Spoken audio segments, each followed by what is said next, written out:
Hey everyone, I'm Casey with C. Reeves Makes, and today I'm going to show you how I made this walnut dining table.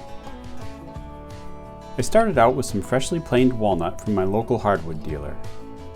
I got to work at the miter station rough cutting the lengths of what would be the tabletop. Then it was over to the joiner to square up one edge on all the boards before heading to the table saw to cut to a final clean width.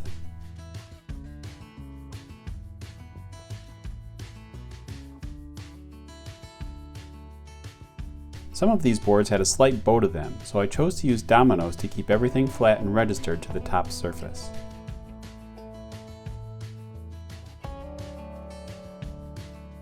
All that was left was to glue all the panels together. I wanted the top to appear thicker than it was, so I added several segments of walnut around the bottom of the tabletop. I used my track saw to cut off the corners to make it easier to walk around the table. Everything was still oversized at this point, so there was nothing critical in shape and dimension. I wanted the final diameter of the table to be 48 inches and the panel that I was working with was 51 inches square. And then I got to work gluing all the segments into place.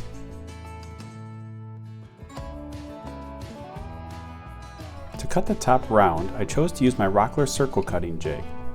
This jig screws into the center of your panel, and then you set the router position to your desired diameter and get to work plunging down as you make several passes around the table.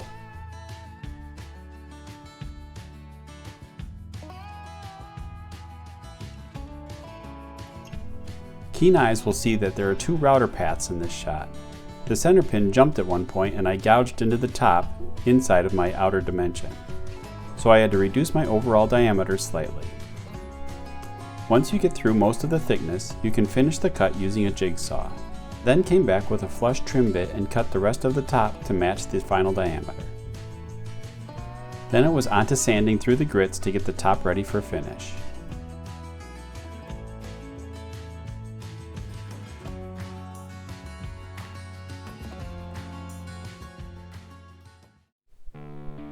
For the base, I chose to make templates to ensure that all of my pieces were the same shape and size. I used a CAD program to draw out my design, and then I printed the sheets out to a 1:1 scale and transferred that onto some plywood. Then it was over to the bandsaw to rough cut the shapes. After that, I sanded to my lines at the spindle sander and cut the straight lines with my miter gauge.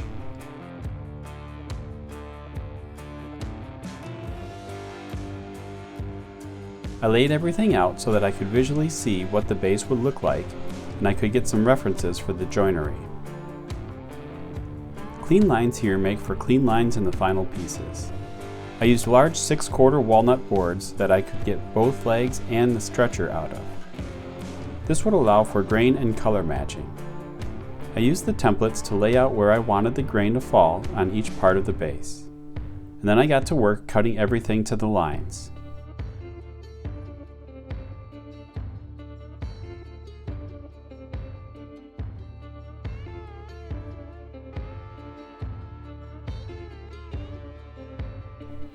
I made a sled that would hold each specific piece and allow me to cut to my joinery lines.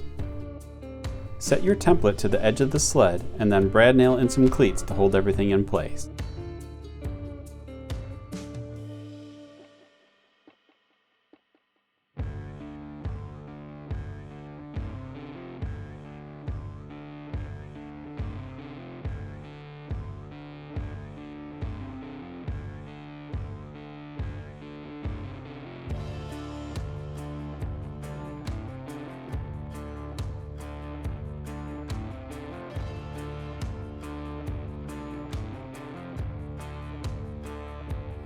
Once all the parts were roughed in, I ran them through the drum sander to clean up both faces.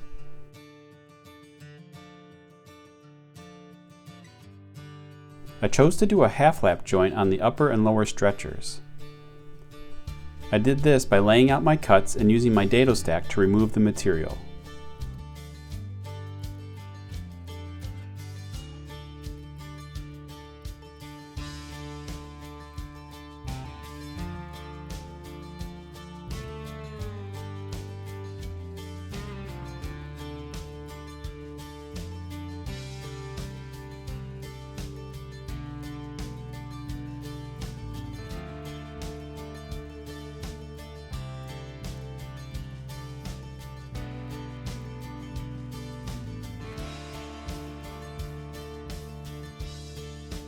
Once the half laps were complete, I cut the rest of the curves at the bandsaw.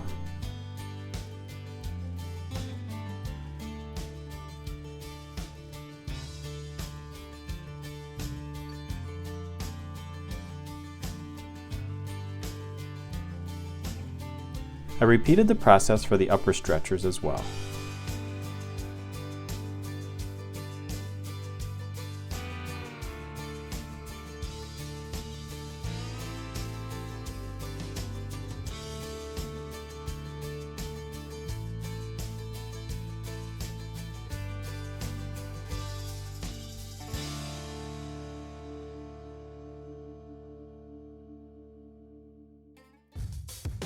For final base cleanup, I used double stick tape to secure each template to its mating piece, and then used the router table to flush cut all the parts. This went quick, and I was impressed with the accuracy of all the pieces.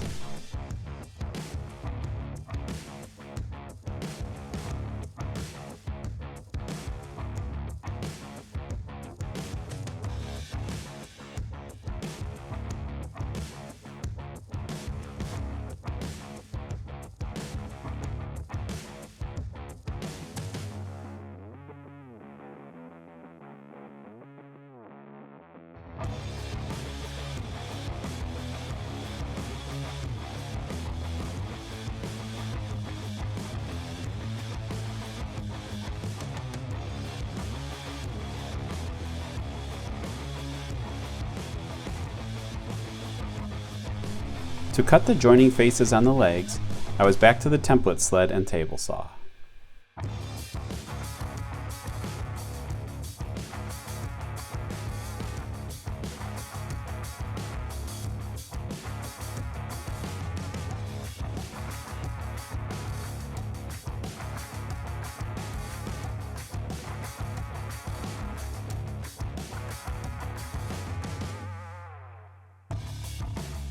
To secure all the pieces of the base, I used 10mm dominoes.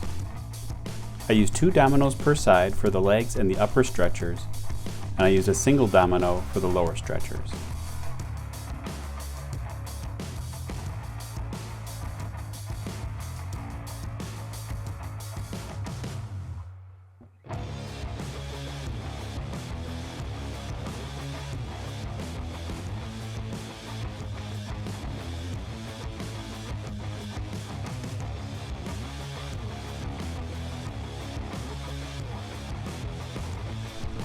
The glue up was straightforward and routine. You can see some excess material that I left on these pieces to allow for a more linear clamping joint. These will be cut off later after the glue dries using templates and the router table.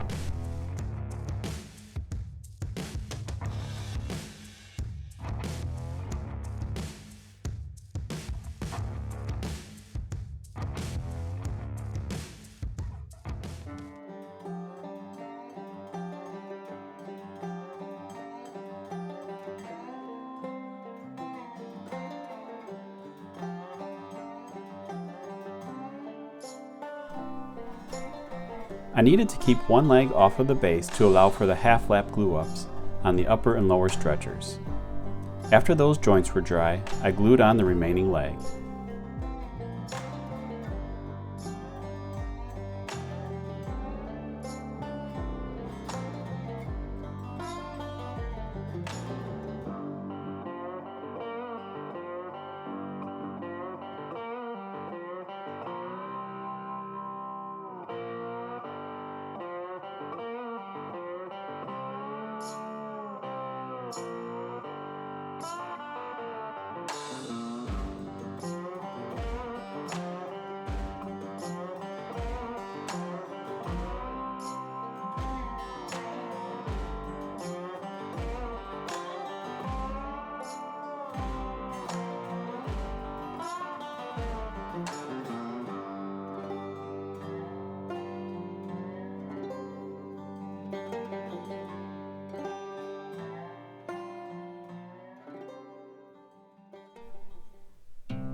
For finish, I chose to use 3 coats of satin armor seal.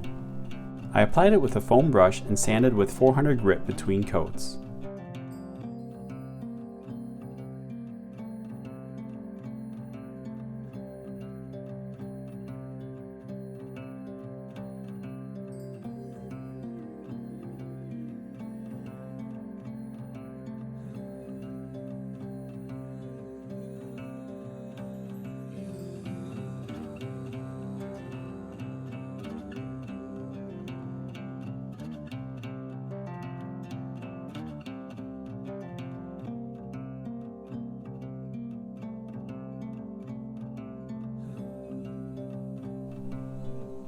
You can see in this shot that I added some C-channel stiffeners to the bottom of the tabletop.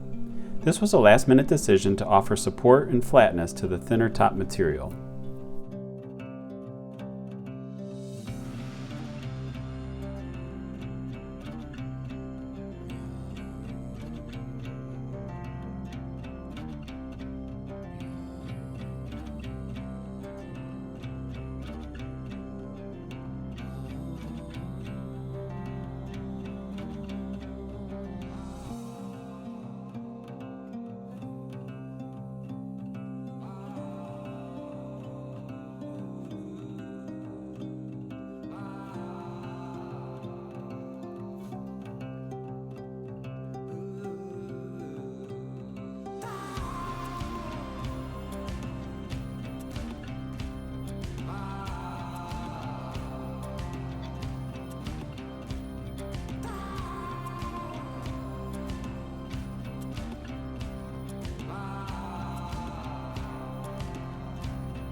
To mount the base to the top, I added some walnut caps to the base and used some figure 8 fasteners to secure it to the tabletop.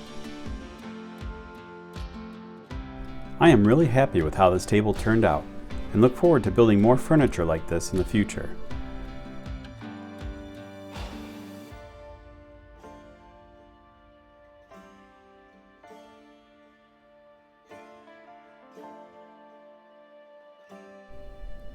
Notice that beautiful Lazy Susan with the maple and epoxy inlay?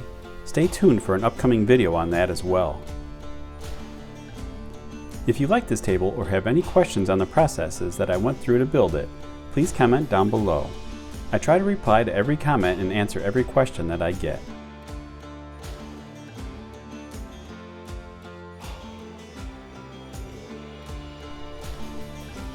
Also, if you like this video, please subscribe and stay tuned for more. I'm Casey with C. Reeves Makes, and thanks for watching.